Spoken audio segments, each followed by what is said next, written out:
Ассаламу алейкум. Я рад вас всех приветствовать в этом прекрасном зале на презентации книги шейха Сайфулла Ади Башларова. Сегодня в этом зале вашему вниманию предоставляется труд, посвященный описанию жизненного пути выдающегося ученого-богослова, квалифицированного врача, интеллигента, полиглота шейха Сайфуллы Ади Башларова, оставившего глубокий след истории ислама на территории России и, в частности, на территории Дагестана. В данном труде содержится важная информация о его жизнедеятельности, о его почтенных учителях, духовных наставниках и преемниках. Сайфулла Ади Башларов родился примерно в 1851 году. По мусульманскому летоисчислению получается в 1267 году в селе Ницавкра в религиозной семье Хусейна, ведущего свой род от борца и мученика за веру шейха Башлара Аль-Аляви ад-Дагестани. Благородная родословная шейха Сайфулла Ади Башларова восходит к Хусейну, разиаллаху анхум, сыну четвертого праведного халифа, и Али ибн Абу Талиба, разиаллаху анху, и Фатимой аз-Захрой, разиаллаху анху, дочери нашего любимого посланника Аллаха, саллаллаху алейхи вассалям. Поэтому к его имени добавляет титул ас-Саид, что означает принадлежность к семейству пророка, саллаллаху алейхи вассалям. Он был богословом, исламским ученым, известным как на Кавказе, так и по Волжье, кадием, к мнению которого прислушивались все мусульмане, а также врачом, который был признан не только в России. И по традиции таких мероприятий, сегодняшнем мероприятии мы хотим начать с чтения суры Священного Корана, и для этого мы просим выйти на эту сцену Мухаммад Наби, победителя второго республиканского конкурса на лучшее исполнение азана. بسم الله الرحمن الرحيم الحاقة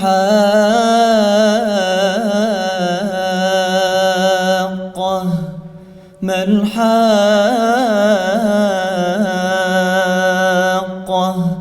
وما أدراك ما الحاقة كذبت ثمود وعاد بالقارعة فأما ثمود فأهلكوا بالطاغية وأما عاد فأهلكوا بريح صرصر عاتية سخرها عليهم 7 ليال و8 أيام حسوما فترى القوم فيها صرعا كأنهم أعجاز نخل خاوية فهل ترى لهم من باقية صدق الله العظيم. Выступая на Всероссийской научно-практической конференции, посвященной шейху Сайфулле Ади Башларову, прошедшей в 2008 году в городе Махачкала, муфти Республики Дагестан шейх Ахмад Афанди, подчеркивая большую значимость его религиозно-общественной деятельности в жизни сограждан, отметил: «Я вижу здесь не только религиозных деятелей, но и представителей светской общественности и органов власти. Это не только правильно, но и необходимо, ибо Сайфулла Ади сыграл огромную роль в политической жизни Дагестана. Благодаря ему умелому вмешательству было остановлено бессмысленное кровопролитие, в результате которого могло быть уничтожено основное население нашей Родины. Были сохранены жизни многих ученых ислама. И мы с вами получили возможность, не прерываясь на время коммунистических гонений, изучать ислам и донести его свет до сегодняшних дней. Факт, который приводит муфти Республики Дагестан, шейх Ахмад Афанди, исходит к важной исторической дате нашей республики. Как известно, в 1913 году был издан указ царя о переводе письменности с арабского языка на русский. На этой почве в Дагестане вспыхнуло восстание, которое известно как антиписарское. Шейх Сайфулла Ади был признан главой комитета, который выступал против такой царской политики. Он вместе с Хасаном Афанди Кахибским сделали все возможное, чтобы не допустить восстания и предотвратить кровопролитий. Несмотря на их старания, к Темирхан-Шуре подошли вооруженные отряды горцев, насчитывающие по разным данным от 4 до 6 тысяч человек. И в данной ситуации Сайфулла Кади сыграл поистине огромную роль в политической жизни и в дальнейшей судьбе Дагестана. Он, выйдя к восставшим, смог убедить их отказаться от военных действий. Таким образом, Дагестан был спасен от страшного кровопролития. Эта книга увидела свет благодаря той работе, которая на сегодняшний день проводится Муфтиатом Республики Дагестан. Сохранение духовного наследия заключается в непрерывности и передаче знаний, и не только материальных, но и духовных. Изучение жизни Сайфулла Кади Башларова дает нам ответы на многие вопросы, в том числе и о том, как передавались знания. Для приветственного слова представляю слово председателю Муфтиата Республики Дагестан Алиханову Шамилю Магомедбековичу.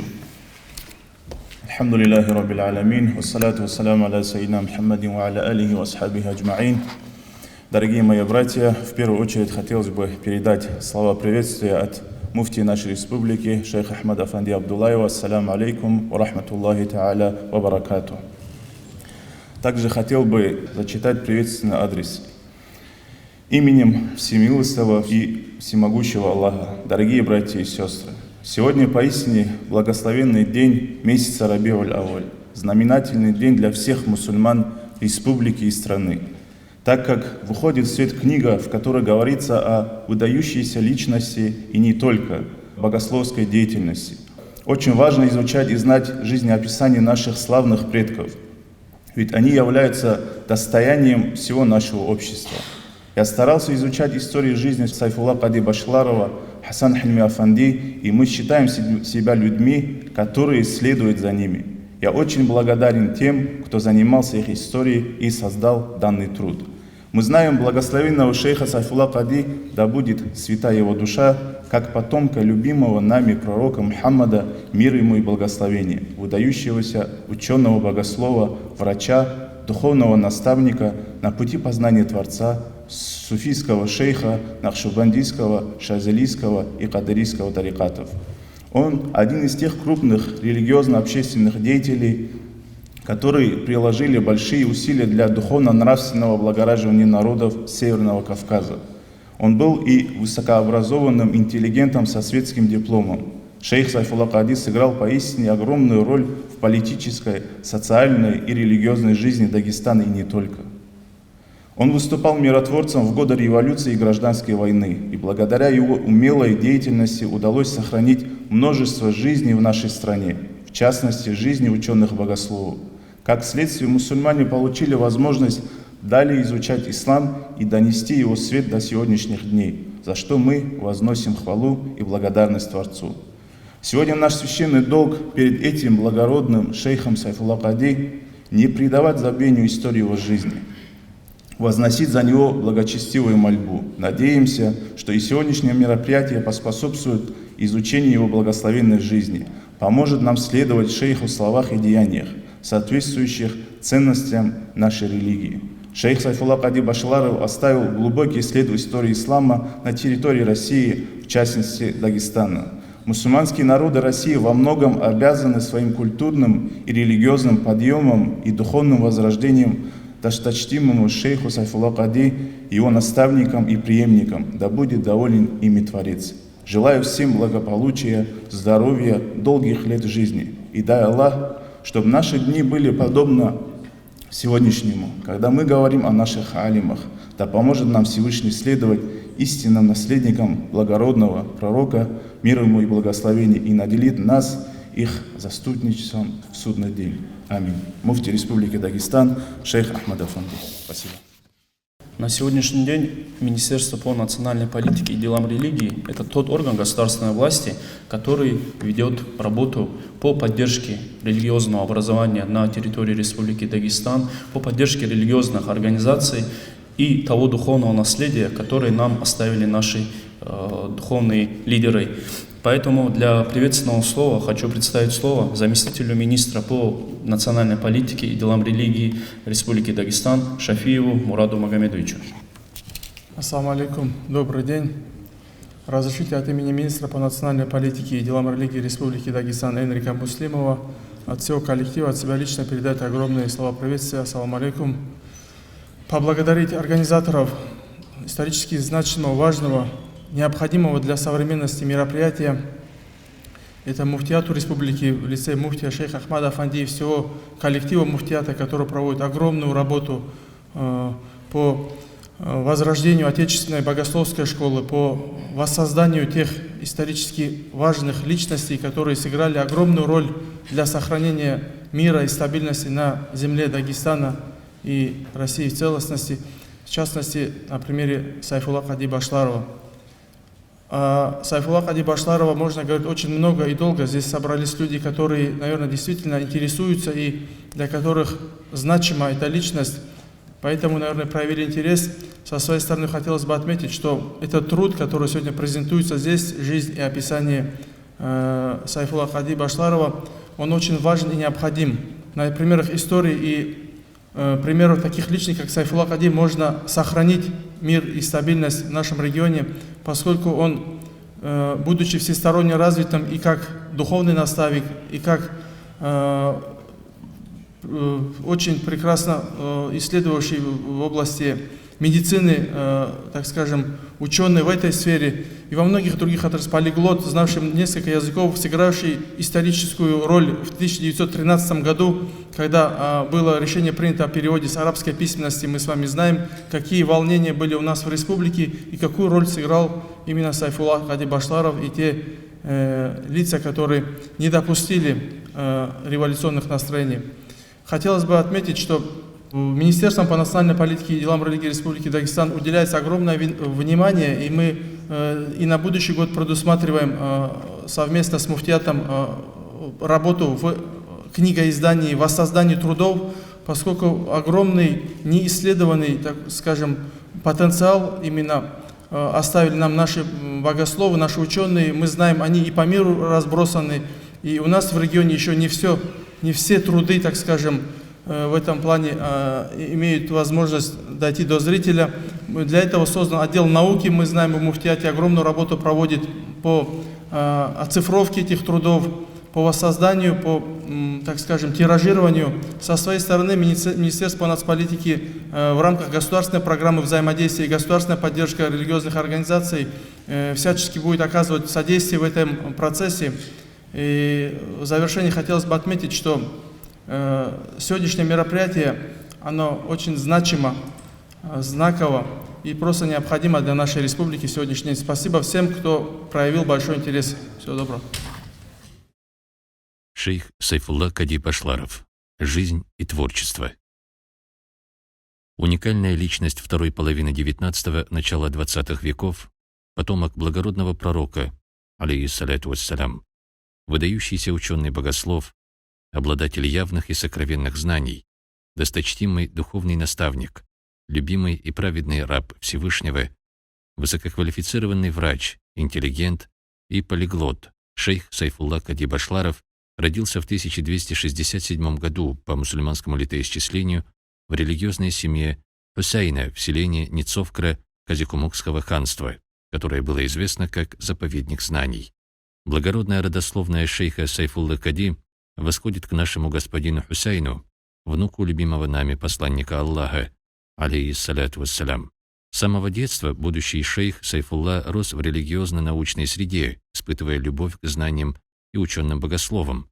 Он отличался своими способностями во всех делах. Поэтому еще в детстве его прозвали Кадием, и в последующем он стал известен как Сайфулла Кади. Воспитание и первоначальное религиозное образование он получил в домашних условиях. Далее стал совершенствовать свои знания как в самых популярных и передовых мадресе Дагестана, так и за пределами республики и страны. В 1861 году Сайфулла Кади вместе с отцом отправился в Астрахань, поступил в татарское религиозное учебное заведение, в котором он учился в течение последующих 3 лет. После этого он там же окончил русскую 5-летнюю школу. В 1869 году он вернулся на свою родину. Дальнейшее обучение проходил под руководством известного в Дагестане богослова Хасана-младшего из селения Кудали. У него он изучал науки, связанные с языкознанием, а также философию, математику и литературу. Известно, что Сайфулла Кади был выдающимся полиглотом, который за свою жизнь овладел примерно 2 десятками языков. Это помогало ему получать образование в различных отраслях наук. В это же время он познакомился со своим будущим духовным преемником Асаном Афанди из селения Кахиб, и они стали близкими друзьями. Также ему представилась возможность изучать географию и медицину, к которой он был склонен с детства. Он изучал книгу по медицине «Канон», принадлежащую перу известного средневекового врача и ученого Ибн Сины, Авиценны. С 1871 по 1875 годы он совершенствовал свое религиозное образование в мадресе селения Сагратель, которое славилось как престижное учебное заведение. Как известно, в 1877 году в Дагестане произошло восстание против российской администрации. Сайфулла Кади, предвидя последствия этого восстания, не был его сторонником и не одобрял действий восставших, хотя и был невольным их участником. Однако по ложному подозрению в организации восстания или по подозрению в соучастии к восставшим во второй половине 1879 года его тоже отправили в ссылку на 11 лет в Казанскую губернию.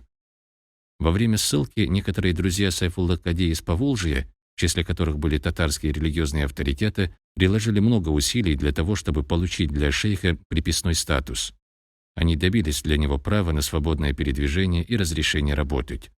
Он познакомился с немецкими врачами, работавшими в медицинском центре, с их помощью изучил немецкий язык. Уже имея начальное медицинское образование, он усовершенствовал свои знания в медицине, после чего ему дали удостоверение, подтверждавшее его профессиональную врачебную квалификацию и предоставлявшее ему право работать в качестве практикующего медика. Шейх проработал вместе с ними около 10 лет, и в дальнейшем на немецком языке он написал научные труды по медицине. В 1892 году Сайфулла Кади вернулся на свою историческую родину, в Дагестан, где в селении Костек усовершенствовал религиозное образование под руководством известного ученого-богослова и шейха Хазбулата Афанди.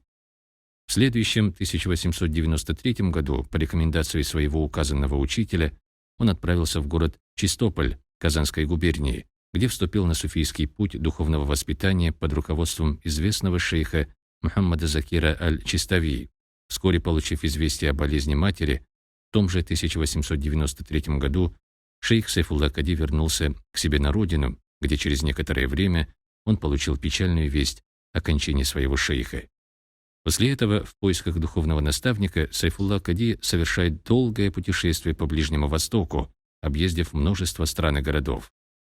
К концу столетия Сайфулла Кади возвращается в Россию, а в 1903 году медицинский комитет царского правительства вручил Сайфулле Кади диплом, который дозволял ему работать в качестве врача в любом населенном пункте России. По некоторым данным, в 1904 году досточтимый шейх поехал в знаменитый во всем исламском мире Каирский университет Аль-Азгар и окончил его экстерном с отличием. В следующем 1905 году был выбран делегатом от кавказских мусульман в Государственную Думу Российской империи. С конца 1905 по начало 1908 года шейх Сайфулла Кади проживал в разных городах Волго-Уральского региона, в том числе в городе Троицке, где он стал последователем уже второго своего духовного наставника, шейха Зайнуллы аш-Шарифи. В августе 1907 года шейх Зайнулла в присутствии многих своих духовных преемников, ученых-имамов, шейхов, вручил Сайфулле Кади официальный документ – иджазу, дозволяющую ему заниматься духовным наставничеством в тарикате Накшбандия. Также шейх Зайнулла аш-Шарифи надел на него халат накшбандийского тариката, передаваемый от шейха к преемнику, начиная со времени посланника Аллаха, и дал ему разрешение на обучение традиционным и рационалистическим наукам с цепочками, восходящими к самому пророку, алейхиссаляту вассалям. В этом же 1907 году произошло и возведение Сайфулла Кади в ранг духовного наставника кадарийского тариката шейхом Мухаммадом Мурадом ар-Рамзи. В начале 1908 года шейх Сайфулла Кади уже находился в Темирханшуре, нынешний город Буйнакск, являвшийся тогда столицей Дагестанской области, где проживал вплоть до конца февраля 1914 года. В 1912 году шейх Сайфулла Кади занял высокую должность главного кадия Народного шариатского суда в Темирханшуре, которую по значимости приравнивали к должности муфтия. В конце 1913 года в Дагестане вспыхнуло стихийное восстание, которое стало известно как антиписарское. Шейх Сайфулла Кади и Хасан Афанди Кахибский приложили все возможные усилия, чтобы уберечь жизни тысячи людей. Они смогли убедить восставших отказаться от военных действий, однако Сайфулла Кади, благодаря стараниям которого проблему удалось решить мирным путем, в феврале 1914 года по распоряжению наместника на Кавказе был выслан в Саратов сроком на 2 года. В 1915 году шейх Сайфулла Кади встретился в Астрахани с шейхом Мухаммадом Салихом Аль-Кирманхани. Там, 1 марта 1915 года, шейх Мухаммад Салих возвел Сайфуллу Кади в ранг духовного наставника Накшбандийского и Шазалийского тарикатов. Именно шейх Сайфулла Кади положил начало распространению шазалийского тариката на Северном Кавказе. В 1915 году шейх Сайфулла Кади вернулся в Дагестан. Тогда он возвел своего близкого друга и преемника шейха Хасана Афанди Кахибского в ранг духовного наставника на суфийском пути Шазалия. По свидетельству внука досточтимого шейха, Сайфулле Кади удалось совершить паломничество в досточтимую Мекку и лучезарную Медину. Вероятно, это произошло, когда он объездил исламские страны в поисках духовного наставника после кончины своего первого шейха Мухаммада Закира. Внук также отмечает, что шейх несколько раз побывал в Германии и Англии с целью повышения квалификации и приобретения медицинского оборудования. В конце жизни, в 1919 году, шейх Сайфулла Кади возвел Хасана Афанди в ранг наставника и в тарикате Накшбандия. Относительно даты смерти благословенного шейха Сайфулла Кади существуют небольшие разногласия, но известно, что наставник покинул бренный мир в месяце Сафар 1338 года хиджры, то есть осенью 1919 года по григорианскому календарю, в городе Тимирхан-Шура. Его предали земле рядом с селом Верхнее Казанище на поле, которое приобрели некоторые его избранные любимцы для его захоронения. Род досточтимого шейха продолжается и в настоящее время. Одним из ярких таких примеров является становление шейха Сайфулла Кади как духовного лидера, важную роль в становлении которого сыграли духовные наставники из Татарстана и Башкирии. В августе 2016 года в Махачкале произошло знаковое событие – торжественное открытие соборной мечети, названной в честь досточтимого шейха Зайнуллы Ишана Расулева.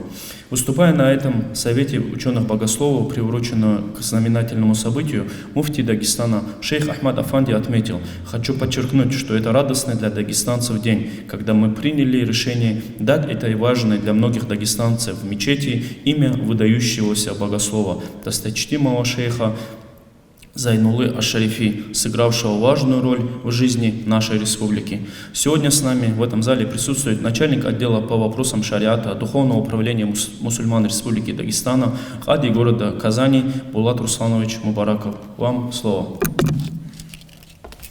Бисмиллахи р-Рахмани р-Рахим. Альхамдулиллахи Раббил Аламин. Вассалату вассаламу аля Расулина Мухаммад ва аля алихи ва асхаби аджмаин. رب اشرح لي صدري ويسر لي أمري واحلل عقدة من لساني يفقه قولي رضينا بالله ربا وبالإسلام دينا وبمحمد صلى الله تعالى عليه وسلم رسولا ونبيا. Уважаемые алимы Дагестана, уважаемые гости Дагестана, ассаляму алейкум ва рахматуллахи ва баракатух. Также хотелось бы передать приветствие от муфтия Республики Татарстан Камиля Хазрата Самигуллина. Ассаляму алейкум ва рахматуллахи ва баракатух. Всевышний Аллах в Коране говорит: «А'удзу биллахи минаш шайтанир раджим, бисмиллахир рахманир рахим, яума ла янфа'у малу ва ла банун, илля ман аталлаха бикальбин салим». В тот день, подразумевается судный день, в тот день ла янфа'у малу ва ла банун, человеку не помогут ни его имущество, ни его сыновья. «Илля ман аталлаха бикальбин салим», но будет легко тем, кто пришел, предстал пред Всевышним Аллахом со здоровым сердцем, то есть духовно здоровым сердцем. Также пророк Мухаммад, саллаллаху алейхи вассалям, в одном из хадисов сказал следующее: «Аля ва инна фил джасади мудга, إذا صلحت صلح الجسد كله وإذا فسدت فسد الجسد كله ألا وهي القلب». Поистине в теле человека есть кусок плоти. Если он здоров, то все тело будет здоровым. То есть то здорово, все тело. А если он испортится, то испортится все тело, и это сердце.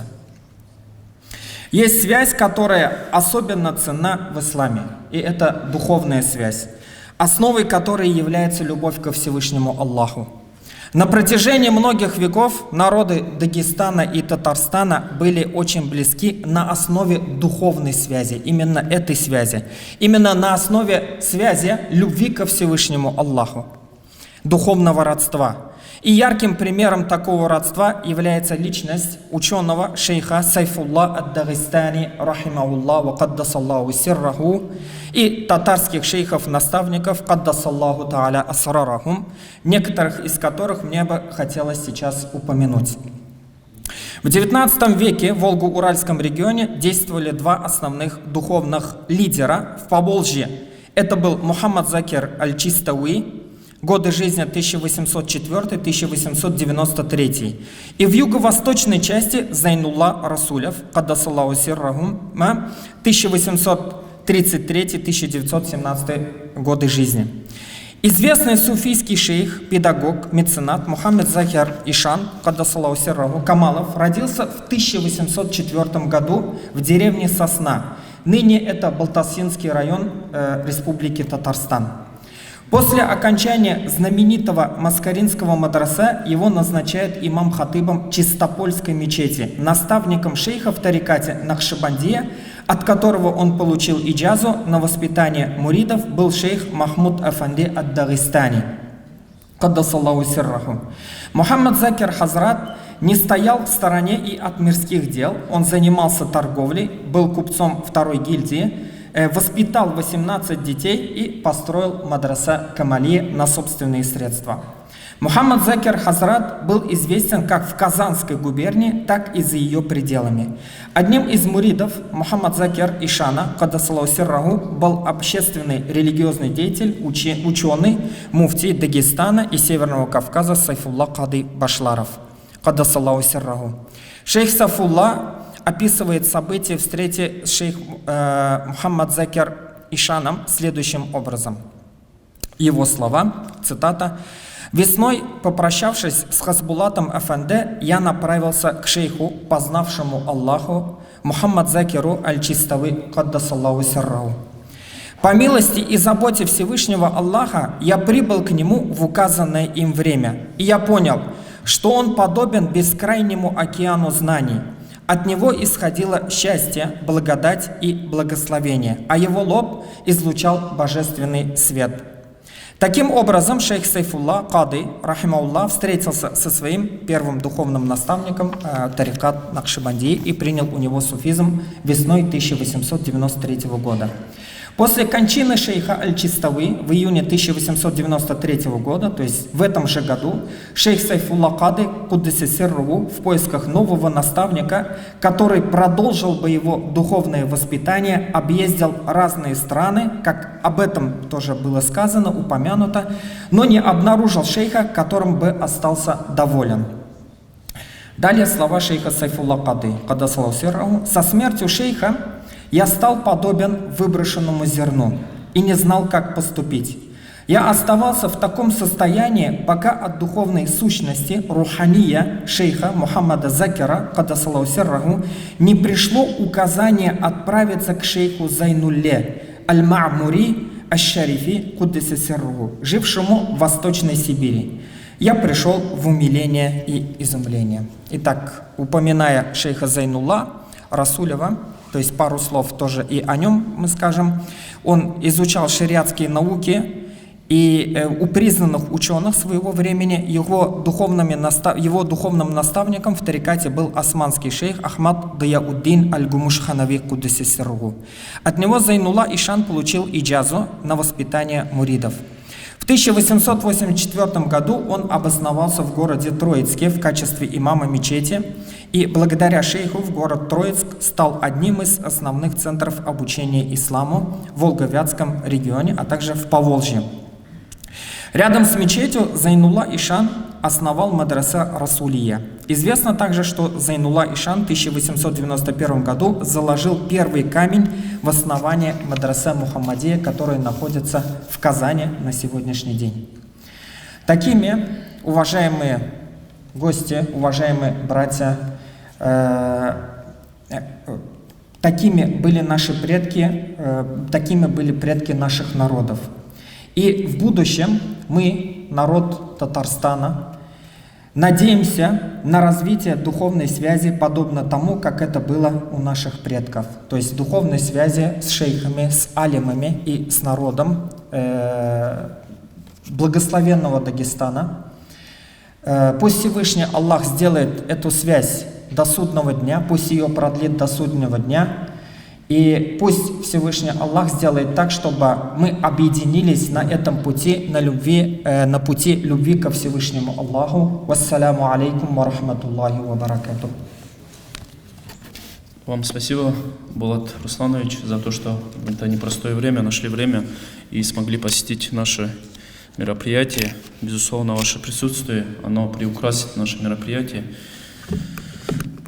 Также одним из произведений шейха Сайфулла Кадри Башларова, сохранившаяся до наших дней, является рукопись «Даират аль-Маариф ат-Тибия», энциклопедия по медицине. Данный труд представляет собой практическое руководство для врачей и посвящен методам лечения различных болезней у человека и животных. Оригинал данного труда хранится в архиве Дагестанского научного центра Российской академии наук. Стоит отметить огромную роль Института истории и археологии и этнографии Дагестанского научного центра Российской академии наук в сохранении наследия Сайфуллы Кадри Башларова.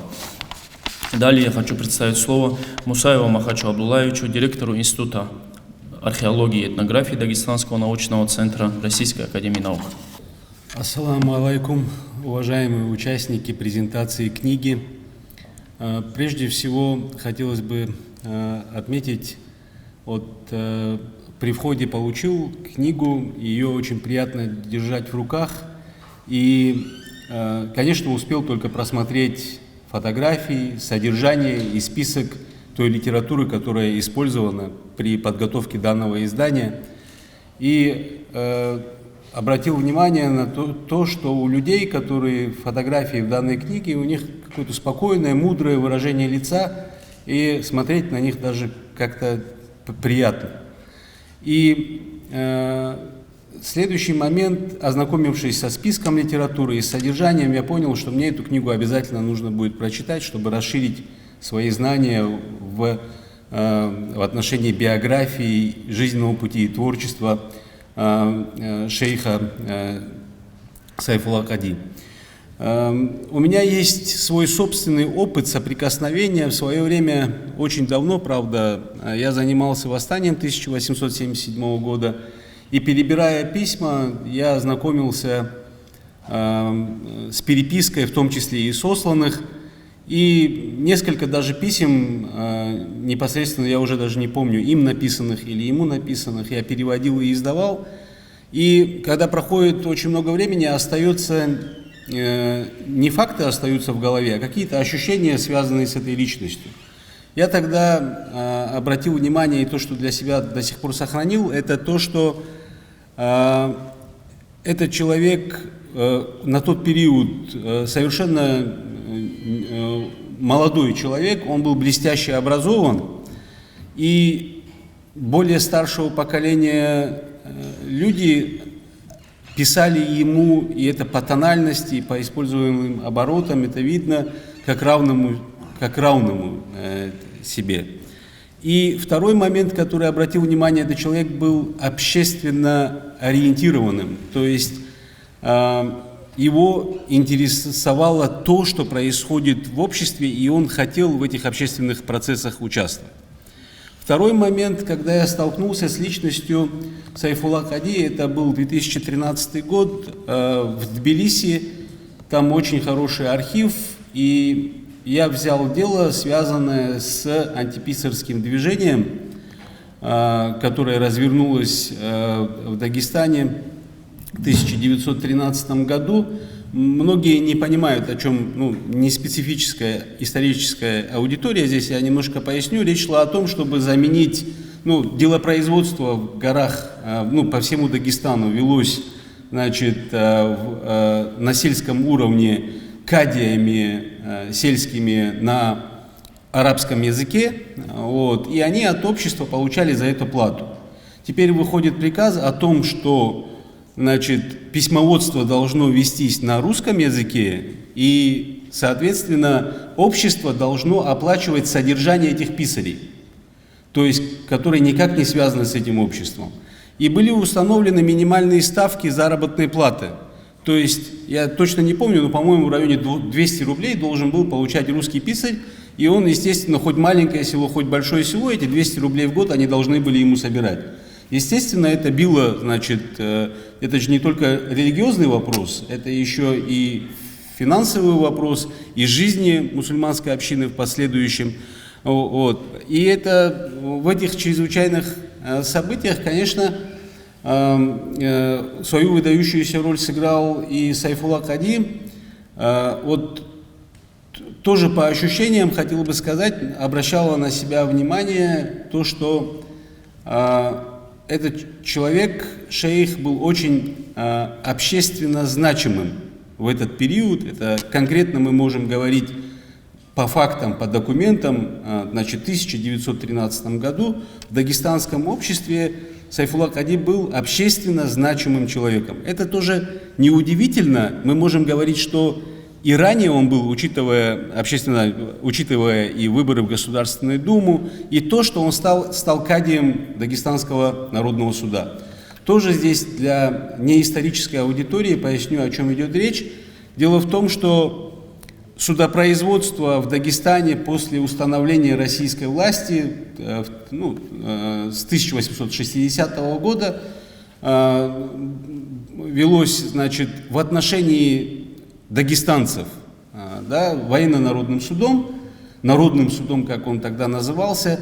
Часть дел рассматривалась по адату, а часть дел, которая касалась, значит, наследственного права и семейного права, она велась по шариату.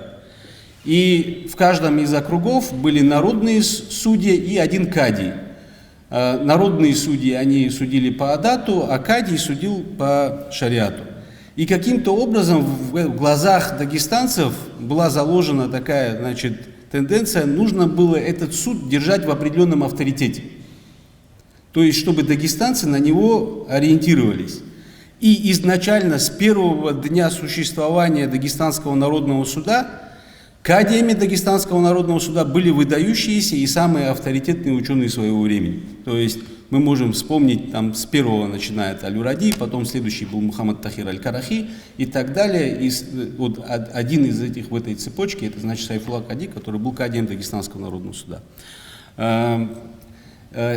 И еще один момент хотел бы здесь вот, исходя из собственного опыта, значит, знакомства с историей этой личности, обратить внимание, к нему часто дагестанцы, значимые в политическом, общественном и религиозном поле дагестанском, они обращались за советом, и прежде всего, я думаю, это было связано с тем, что он видел мир шире и больше, чем все остальные.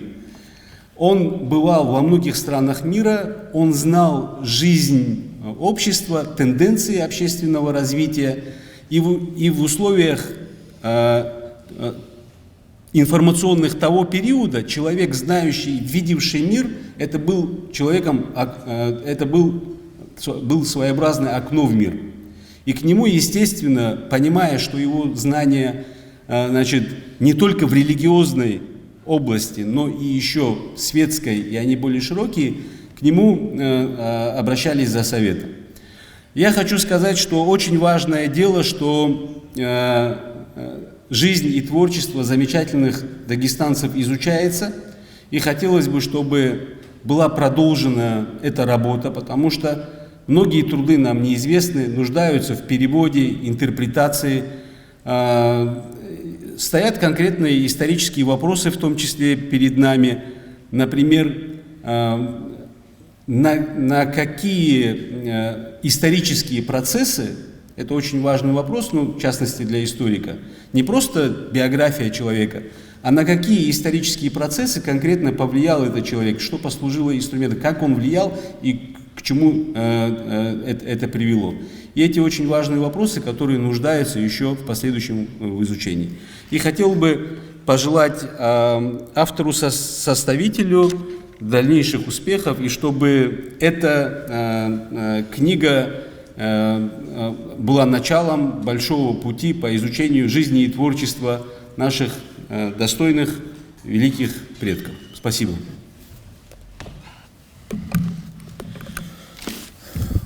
Махач Абдуллаевич, вам огромное спасибо за тот отзыв, который оставили о данной книге. Я думаю, авторам и составителям данной книги, которые присутствуют в этом зале, будет приятно от вас слышать именно такую оценку данного научного труда.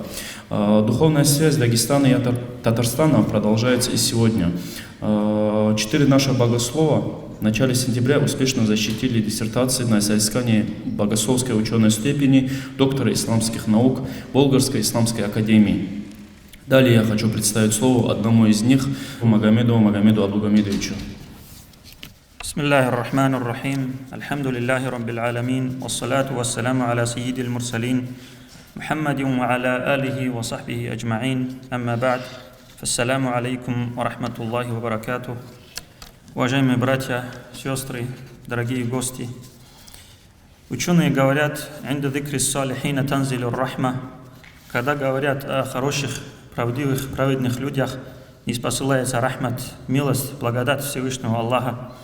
И я вначале прошу Всевышнего Аллаха, чтобы это наше сегодняшнее мероприятие стало причиной неспосылания рахмата Всевышнего Аллаха на нас, чтобы благодать Всевышнего Аллаха охватила всех нас. На самом деле, уважаемые братья, тема моего доклада сегодняшнего религиозно-творческое наследие шейха Сайфуллы Кади Башларова. Проявление милости Всевышнего Аллаха по отношению к умме Мухаммада, алейхиссалату вассалям, является тот факт, что после пророка, саллаллаху алейхи вассалям, к ним были направлены ученые, алимы, светочи уммы для призыва к истине и спасения от вечного наказания. Несомненно, одним из таких феноменальных ученых является потомок благородного пророка Мухаммада, саллаллаху алейхи вассалям, Сайфулла Кади. Досточтимый шейх Сайфулла Кади оставил после себя драгоценное религиозно-научное наследие, которое увековечило его благословенное имя. Оно свидетельствует о его широкой эрудиции и познаниях и послужит ему продолжающейся милостиней до наступления судного дня, если угодно Творцу. Религиозно-научное наследие шейха Сайфуллы Кади еще полностью не изучено и ждет своего исследователя. Однако нам известны несколько из его произведений, большая часть из которых посвящена суфизму, а одно медицине. Так, первое его произведение – это книга «Мактубат Халид Сайфиллах иля фукарай ахлиллах». Она представляет собой сборник, в который вошли послания и корреспонденция шейха. Она уже издавалась многократно. Состоит из 88 писем шейха, в которых подробно освещены многие аспекты ритуальной практики накшбандийского и шазилийского тарикатов, а также ответы шейха Сайфуллы Кади на вопросы его муридов, в основном Хасана Афанди Кахибского. В этих письмах очень много наставлений и завещаний, содержащих большую пользу, особенно для муридов. Так, в одном из писем шейх пишет, очень важное завещание: «Я тебе завещаю то, что мне завещали мои почтенные учителя. Бойся Аллаха, где бы ты ни был, скрытно и явно. Для общей выгоды найди с людьми общий язык, но не противоречь в этом шариату. Проси у Аллаха помощь и победу для своих предводителей, и чтобы между ними было братство и любовь. Все зависит от Аллаха, мы не способны ни на что, Он делает то, что пожелает, и как Он этого хочет». Вот такое важное завещание, один из писем Сайфуллы Кади «Кодиса Сирру». Наиболее ценное его произведение под названием «Канзуль Маариф фи Асрари Латаиф» состоит из более чем 70 глав, посвященные подробному описанию этических норм и практики суфизма. Это и одно из наиболее крупных сочинений по суфизму, принадлежащих перу дагестанских авторов 19-20 веков.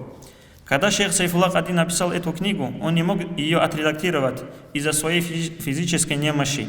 Понимая, что не сумеет завершить ее, он написал Хасану Афанди следующие слова: «Если я умру, не завершив эту книгу, то завещаю тебе сжечь ее». Вскоре он скончался, и книга осталась незавершенной. В тексте были и пропуски, на которые указывал сам автор. Хасану Афанди стало жаль сжигать ее. Увидев в следовании указаниям этой книги больше пользы, чем в ее уничтожении, Хасан Афанди сам продолжил работу над ней. Днем и ночью он работал над редактированием этого ценного труда. В нем шейх дает ученикам весьма драгоценные наставления. Например, шейх отмечает, Сайфуллах Ади говорит: «Ты дружи только с тем человеком, слова которого пробуждают тебя от беспечности, и действия которого притягивают тебя к дверям милости Господа твоего». Ведь посланник Аллаха, да благословит Аллах его приветствие, сказал: «Человек в религии своего друга, так посмотрите, с кем вы дружите». Другой труд Сайфуллах Ади «Мавакифус Саадат фи рияды ахли саадат фи хаузиль мурадат» написан на аварском языке и является удивительно благодатным. Как впереди выступающие говорили, Сайфуллах Ади знал очень много языков, и эта книга была написана на аварском языке. В нем шейх вначале раскрывает сущность единобожия, а затем пути познания Творца, перечисляет духовные ступени на этом пути, его особенности и достоинства. Следующим известным трудом шейха является стихотворное произведение, написанное на родном лакском языке под названием «Тарджамату бугьяти мухтасари бугьяти сулук фил хикмати вас сулук». Этот труд также посвящен суфизму, но до сих пор не издан и все еще остается в виде рукописи. На самом деле, уважаемые братья, пользуясь случаем, я хочу сказать, здесь, когда мы учились в аспирантуре, нам преподавал всемирно известный доктор Мустафа Аль-Буа.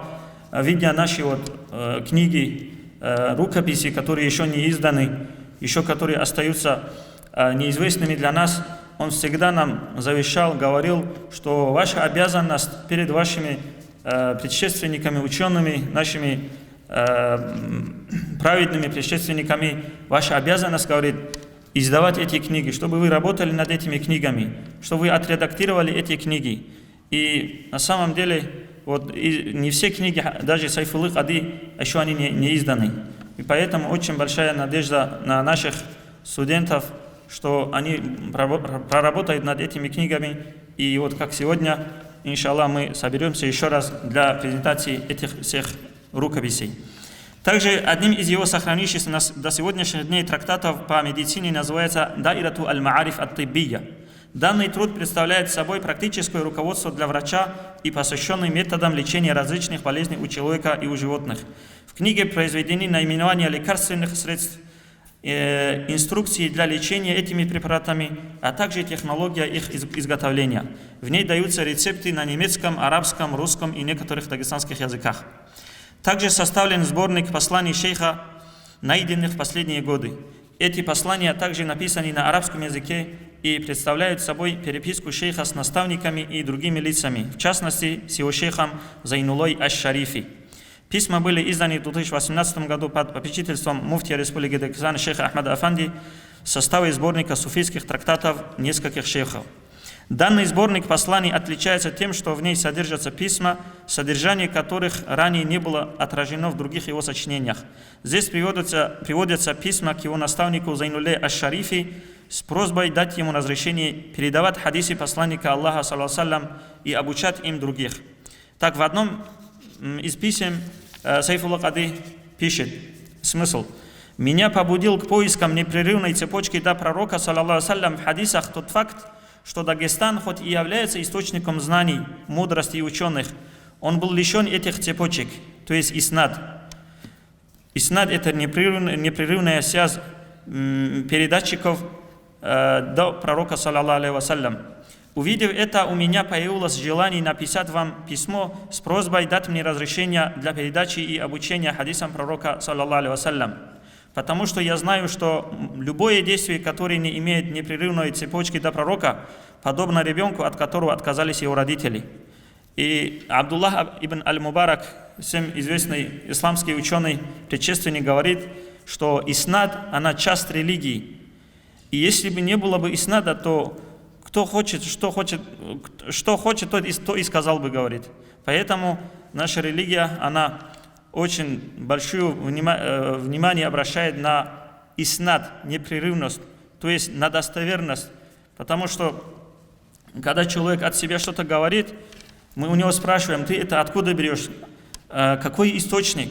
И тем самым мы можем удостовериться в том, что он говорит и передает нам. Также сохранился сабат, то есть документ удостоверения шейха Сайфуллы Кади, который он получил от своего учителя и духовного наставника Зайнуллы аш-Шарифи. В этом сабате приводятся иджазы шейха Сайфуллы Кади, которые он получил от своего шейха, а также некоторые пояснения относительно тариката, личные заметки. Надеемся, что в скором времени все труды шейха Сайфуллы Кади будут изданы, переведены на русский язык и дойдут до читателя. Да будет Всевышний Аллах доволен Сайфуллой Кади и да поможет нам придерживаться той чистой религии ислам, которую проповедовал этот выдающийся человек. В конце хочется попросить Всевышнего Аллаха, уважаемые братья, дай Аллах нам тауфик, помощи, силы следовать этому такому выдающемуся ученому, устазу. И пусть Всевышний Аллах сделает наш сегодняшний этот маджлис причиной еще большей любви к этому устаду Сайфуллы Кади, и чтобы мы на себе практиковали все те завещания, которые он передает нам через все эти свои произведения, книги. Вассаляму алейкум ва рахматуллахи ва баракатух. Стихи Хасана Афанди о Сайфулле Кади. Стихи, сочиненные шейхом Хасаном Афанди, когда он услышал, что шейх Сайфулла Кади покинул этот мир. Да смилуется Аллах над ним. «О, родные мои, с вами плачу и я, вместе с вами печалюсь, собратья. Разум мой потрясен, примириться нельзя с тяжкой мыслью о нашей утрате. Где терпение мое, жить мне стало тесно, на земле, что просторно, как прежде. Прилетела мне весть птицей черной в окно, умер шейх наш свет и надежда. Он был сердцем моим и душой моей был, от ненастья меня избавлял. Что такое печаль, я теперь лишь познал, горечь, боль лишь теперь испытал. Был я слаб, нерадив, но заботой своей, постоянно мой дух укрепляя, он был сердцем моим и душой моей был, от печали меня избавляя. Он покой мне внушал, он мне милость явил, от тревог и невзгод охраняя. Он духовною пищею мне душу вскормил, так, как кормит дитя мать родная.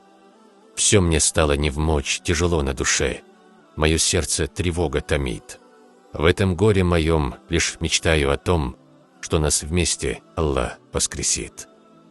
Безысходная скорбь, сердце жаром полно, даже горы тот жар может сжечь. Сердце тверже тех гор, сердце выдержит все, сердцу свет его надо сберечь. Вижу свет этот дивный, всегда он со мной, по щекам слезы льются рекой. Вижу письма его, вижу почерк родной, будто я под могильной плитой. Он опора моя, он советы давал, что от бед как стеной ограждали. Были яства вкусны, но с уходом его яства вкусные горькими стали. Каюсь я пред Аллахом, бывал неучтив, и, возможно, ему навредил. Он меня пощадил, зло добром отклонив, не изгнал, благодушно простил. О наш шейх благородный, забота твоя все невзгоды от нас отвела. Честь и слава земле, что взрастила тебя, и земле, что тебя приняла». Определенную помощь в составлении данной книги была оказана и потомками шейха Сайфулла Кади. В частности, по свидетельству внука, досточтимого шейха Сайфуллы Кади, удалось совершить паломничество в лучезарную Медину и досточтимую Мекку. Вероятно, это произошло, когда он объездил исламские страны в поисках духовного наставника. Также, со слов потомков, шейх несколько раз побывал в Германии и Англии с целью повышения квалификации и приобретения медицинского образования. А далее я хотел бы представить слово одному из потомков нашего шейха, который находится среди нас в этом зале. Это его правнук Башларов Гусейн Гаджи Абакарович. Ассаламу алейкум, рахматуллахи баракату. Уважаемые братья и сестры, я не буду говорить о Сайфулле Кади, о его дорожа. Это о нем должны говорить алимы, а я не алим.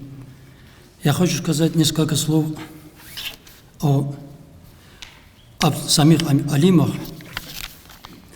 Я их сравниваю с добытчиками золота из руды. Они из руды, где пока другим не видно золото, они ее очищают, промывают, и она становится видна всем потом, это золото.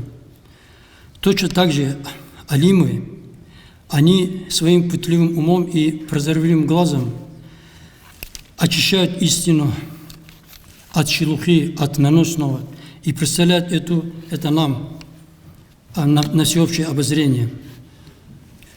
Я знаю, вот с какой страстью, с какой скрупулезностью, рвением работал наш брат Мухаммад над книгой, собирал данные. Его не удовлетворило то, что написано о нем. Он решил уточнить, осветить некоторые факты из его жизни неизвестные. Я надеюсь, что у него это получилось. По воле судьбы, но по воле времени я являюсь самым старшим из рода Башларова, и на правах как бы старшего я выражаю свою признательность и благодарность в первую очередь от себя и от всего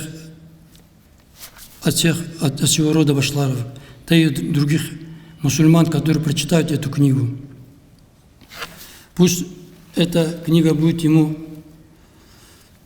памятником и шахадой в этой и будущей жизни. Ассаламу алейкум ва рахматуллахи ва баракатуху. Село Ницавкра, откуда родом Сайфулла Адибашларов, мы и на ролике это видели, и об этом сказано было, входило в Казикумухское ханство, ныне Лакского района нашей республики, которое известно как заповедник знаний, ибо выходцами оттуда являются выдающиеся ученые, богословы и шейхи. Далее я хочу представить слово Саламову Мухаммаду Гамзатовичу, который проработал на разных должностях, начиная с помощника имама села Кумух, и далее более 10 лет был сначала имамом села Кумух, а далее районным имамом Лакского района. Вам слово. Бисмиллахи рахмани рахим. Алхамдулиллахи раббил аламин. Саллаллаху аля сайидина Мухаммадин ва аля алихи асхабихи аджмаин. Амма бад, ассаламу алейкум ва рахматуллах. Уважаемые братья, уважаемые сестры. Конечно, о жизни таких людей, чтобы говорили те, кто достоин, их легче бывает нам, которые недостойны, которые только пытаемся следовать за такими людьми. Очень стыдно и очень тяжело говорить о них, честно сказать. Но хочется и себе, и вам всем пожелать, чтобы тот путь, те наставления, которые нам дают наши духовные наставники, чтобы мы их придерживались, чтобы мы были достойны того названия мюриды, люди, которые стремятся к приближению к Всевышнему Аллаху. О жизни Сайфулла Кати здесь уже достаточно сказано. Хотелось бы сказать несколько слов о его наследниках, о его преемниках. Конечно же, в первую очередь, когда мы будем говорить о его преемниках, это Хасан Хальми Аль-Кахиби Кудиса Сирруху. Это выдающийся шейх, ученый, которого Сайфулла Кади Кудиса Сирруху называл «мой духовный сын, частица моей души, хранитель тайны, радость сердца». Вот так он обращался к нему. Сайфулла Кади Кудиса Сирруху, как было здесь сказано, он обошел весь исламский мир, искал шейха, у которого он бы мог еще чему-нибудь поучиться. Когда он находил их, встречался с ними, они ему говорили, что нам есть у тебя чему научиться, нам нечего тебе дать. И такой огромный багаж знаний, такой благодать, которая у него была, это же надо оставить после себя. И когда он встретил Хасан Хальми, увидел достойного, нашел достойного, богобоязненного ученика, шейха, он очень сильно обрадовался. Если бы он его не нашел бы, то эта цепочка, она бы не сохранилась бы, не дошла бы до нас. Когда он его увидел, когда он, что достойного человека, который готов принять все те знания, те все иджазы, которые были у него, очень сильно он его любил и очень всегда к нему много писал. И даже перед смертью он говорил, как «Хай Аман Хасан». «Хай Аман» — это как бы такое лакское выражение, как бы «Ах, Хасан, как жаль, что тебя нету рядом со мной, как жаль, что я тебя не вижу». Вот так он на последнем дыхании говорил об Хасан Хальми Кудиса Сирруху. Настолько он его любил, настолько значимая личность была этот Хасан Хальми Кудиса Сирруху. Хасан Хальми, он родился в 1852 году и ушел из этой жизни, позже скажем, каким образом, в 1937 году. И Он был, во-первых, ученым, очень богобоязненным. Он имел уже иджазы от таких шейхов, как Абдурахман Аль-Асави, Шуайб Афанди, и поэтому его готовность, конечно же, к тому, что хотел ему передать шейх Сайфулла Кади, были уже истоки. Та хирка, тот халат, который Сайфулла Кади Кудисиру принес нам из Татарстана, принес от шейха Зайнулла Шарифа, вот, то есть ту иджазу вместе с этим халатом, когда Сайфулла Кади пришел к Зайнулла Шарифу, Зайнулла Шариф Кудисиру собрал самых лучших его мюридов, алимов, 500 алимов, ученых из них, и перед ними поставил перед ним, вызвал Сайфулла Кади, перед ними приказал одеть его на него, сам он не мог одеть, потому что был немощен, и вот таким образом объявил всем, что он оставляет после себя все иджазы Накшибанди тариката, передает все Сайфулла Кади Кудисиру. Потом говорят, что его мюриды спрашивают: мы, говорят, твои мюриды, мы находимся рядом с тобой всегда. Как пришел какой-то дагестанец, вчера, сегодня пришел, и сразу ты ему отдал все иджазы. Они же ожидали, что кому-то из них, может быть, передастся эта иджаза. И Зайнулла Шариф, говорят, Кудисиру ответил, что у него вы не знаете, у него будущее хорошее. Вот это слово «у него будущее хорошее» мы сегодня видим. Каким образом, что вот это хорошее будущее, эта цепочка, она сохранилась. Больше цепочка от Зайнулла Шарифа не осталась. Вот она остановилась на Сайфулла Кади Кудисиру. И этот халат, который он ему одел, этот халат тоже Сайфулла Кади Кудисиру одел сам лично, халат иджазы Накшибанди тариката сам лично одел на плечи Хасан Халими Кудисиру, тем самым он передал все свои иджазы. И халат, история халата, коротко сказать, это халат, который идет от пророка, саллаллаху алейхи вассалям, к хали асхабу, и таким образом от шейха к шейху, который как бы не каждый день одевается, только в таких знаменательных ситуациях, моментах. И позже халат Шазали тариката, который первый в Дагестан пришел Сайфулла Кади Кудисиру от Мухаммад Салиха Кудисиру. Этот халат тоже Сайфулла Кади уже сам не одел, но передал, чтобы его одели уже на Хасан Хамид тоже. Вот такие два халата, хилка, как говорят по-арабски, они на сегодняшний тоже день есть, и эти халаты у нас в Дагестане. Даже шутку, когда Саид Афанди Кудисиру из Татарстана приходили наши гости, говорили: мы пришли к вам за нашим халатом. Он говорил: пожалуйста, всем на открытом, мы дадим его. То есть халат он передается тем, кто достоин, кто получает последующую иджазу. Он в Дагестане, альхамдулилля, большой баракат от этого у нас, иншаллах, есть и будет. Поэтому Хасан Халими Кудисиру, он в преклонном возрасте 85-летнего пожилого старца, 37 год, все мы знаем, что за год, к нему пришла группа НКВД, арестовала его, и через какое-то время его расстреляли, и где он похоронен, где его могила, до сих пор неизвестно. Но конец у него был такой. Когда его пришли забирать НКВДшники, последнее как бы его завещание было, там находился его сын Мухаммад Ариф, про которого Сайфулла Кади Кудисиру как бы предвещал, что он превзойдет тебя и по знаниям, и по дороже шейхстве. Он был и Мухаммад Сааду Батловский устаз тоже. Ну тогда молодой он еще был. Он им как бы последнее завещание сделал: вы держитесь как мужчины. Держитесь как мужчины. И это завещание, как она до сих пор она исполняется. Каким образом? Это сегодня мы Коран читаем, сегодня мы ильму изучаем, распространяем, говорим об исламе. А весь советский период, каким образом до нас дошли эти знания? Каким образом сохранился тарикат, суфизм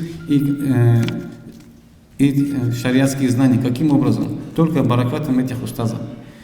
Ни один из них не отошел, когда за это преследовались. Ни его сын не отошел от пути ислама, ни Мухаммад Сааду Ясул, который тоже там был. Сам его преемник Хасан Халими, Мухаммад Ясуби, он сам был арестован, посажен в деревенскую тюрьму. Там он умер и был похоронен как бы в общей могиле. В 50-м году вместе с его сыном Мухаммад Сааду Батловский устаз, тогда еще молодой, мюрид, они вместе его как бы скрытно откопали его и перезахоронили в Казанище. Верхнее Казанище. И когда его из могилы доставали, они увидели, что его тело нетленно. Оно было в целости и сохранности. Это тоже карамат всех шейхов, авлия и шахидов, умерших на пути Аллаха и ради Аллаха. Поэтому преемниками я почему потихоньку подвожу к тому, что они не отказались от этого пути, не оставили, хотя проходили через такие трудности. Мухаммад Асуби перед смертью успел передать иджазу после себя. И вот таким образом скрытно изучались знания, получали, хоть их мало было, и мюриды были, и тарикат продвигался у нас, и сохранялся, то есть продвигался, не могу сказать, сохранялся. И когда наступило 90-е годы, такой всплеск открытия медресе, такой всплеск учеников, муталимов, преподаватели этих медресе, и по сегодняшний день они, мало кто из них учился за рубежом. Они преподавали знания, давали уже ученикам те знания, которые получили скрытно в советское время. От кого? Опять же, от этих же шейхов наших, которые и КГБ, и НКВД как бы за ними пристально следило, арестовывали и так далее. Но никто от ислама, от суфизма не отказался, от изучения и передавания знаний не отказался. Почему? Они держались как мужчины. Потому что вот. И по сегодняшний день то, что имел Сайфуллах Кадир Кудесуру, будь то в шариатских знаниях, будь то в иджазах, разрешениях тарикатов, Нахшубандия, Шазилия, она сохранена по сегодняшний день. И носителями его являются сегодня наши шейхи.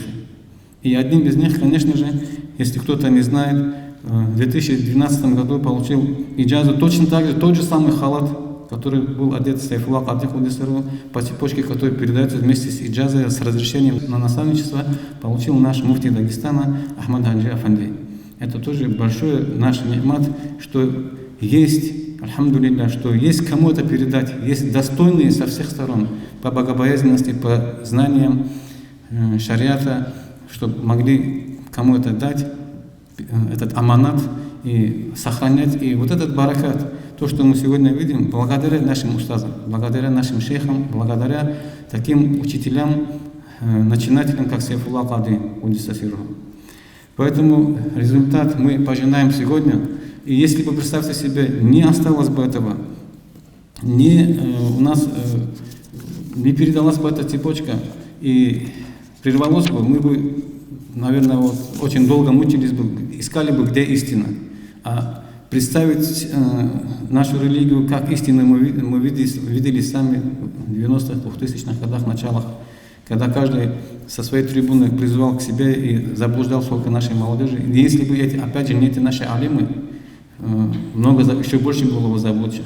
И как бы вот здесь мы увидели, выступал наш алим Ахмад Хаджи, который имеет степень докторскую в исламских науках. Это не только он и другие. Это ученые, которые, если выезжали за пределы Дагестана, России, на полгода, может быть, как бы практиковаться в арабские страны. Все знания они получили здесь.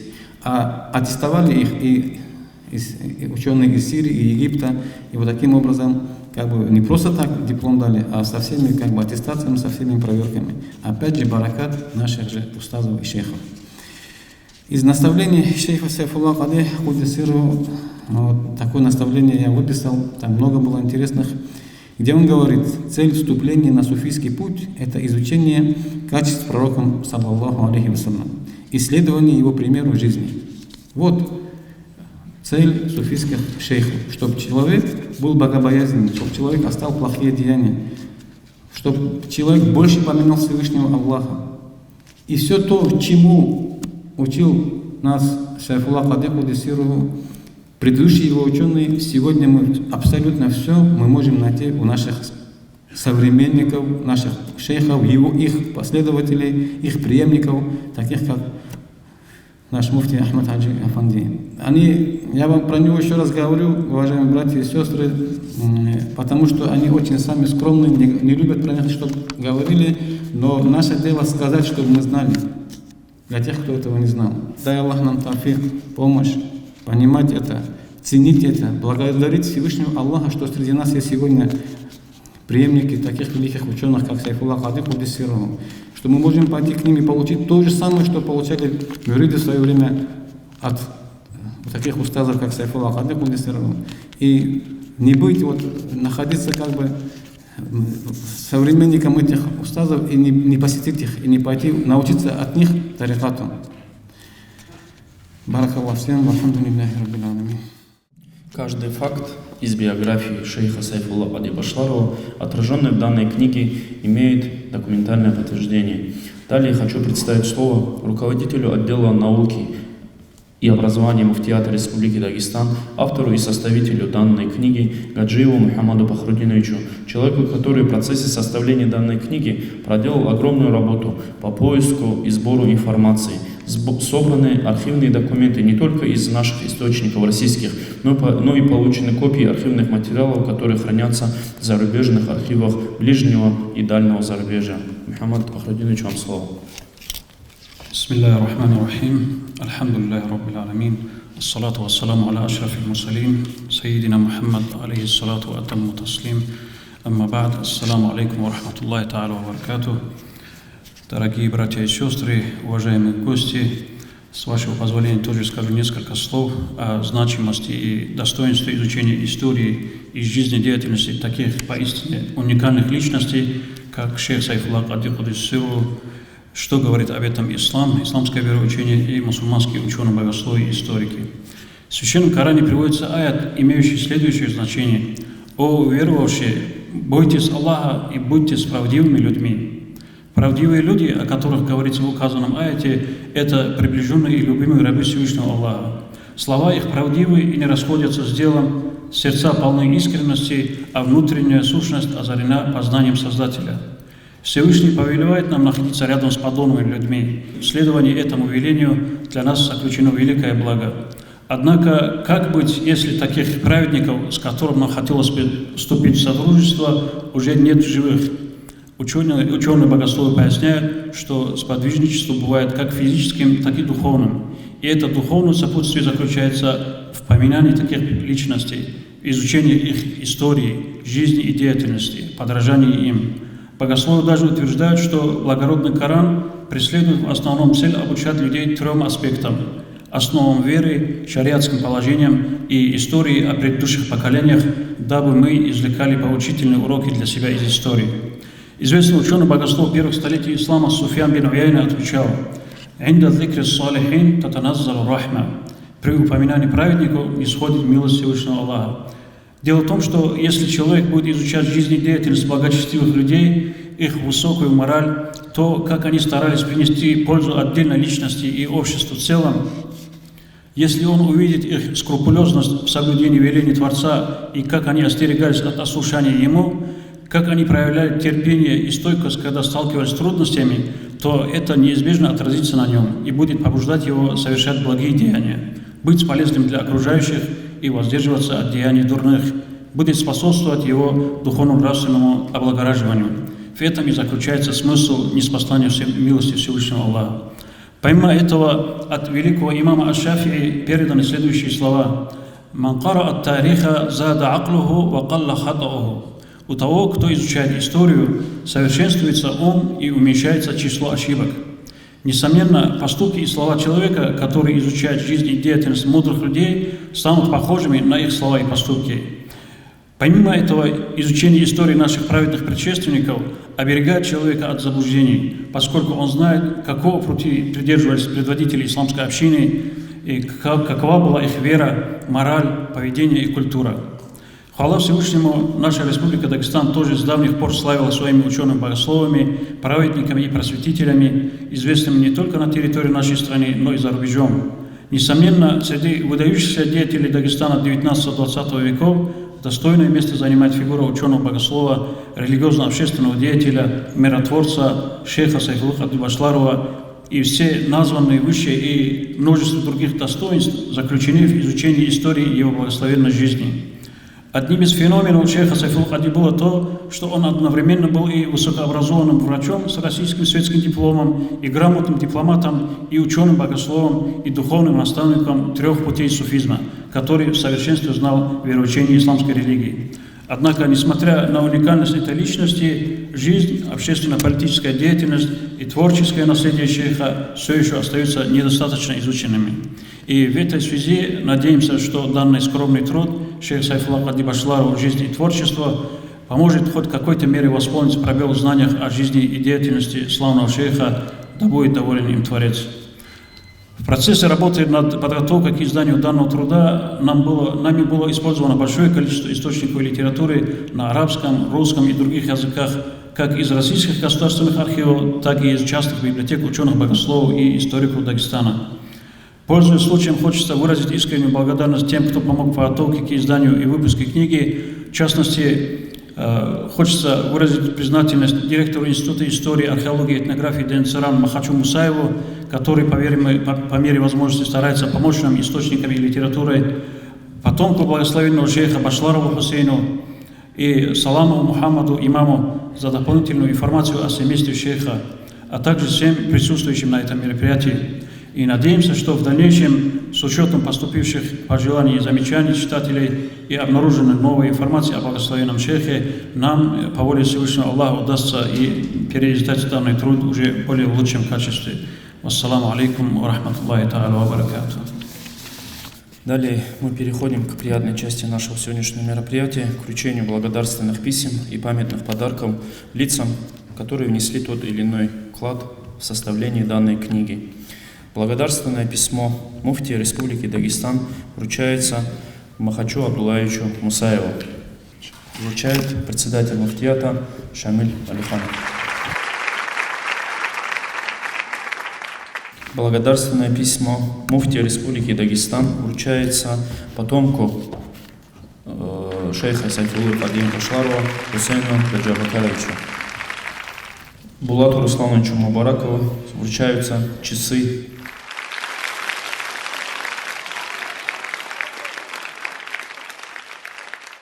Картина вручается автору и составителю этой книги Мухаммаду Пахрудиновичу Аджиеву.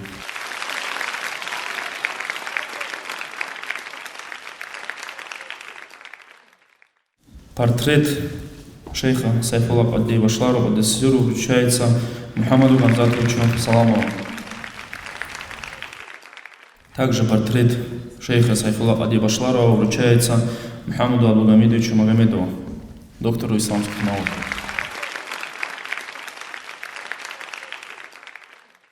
Спасибо, Шамиль.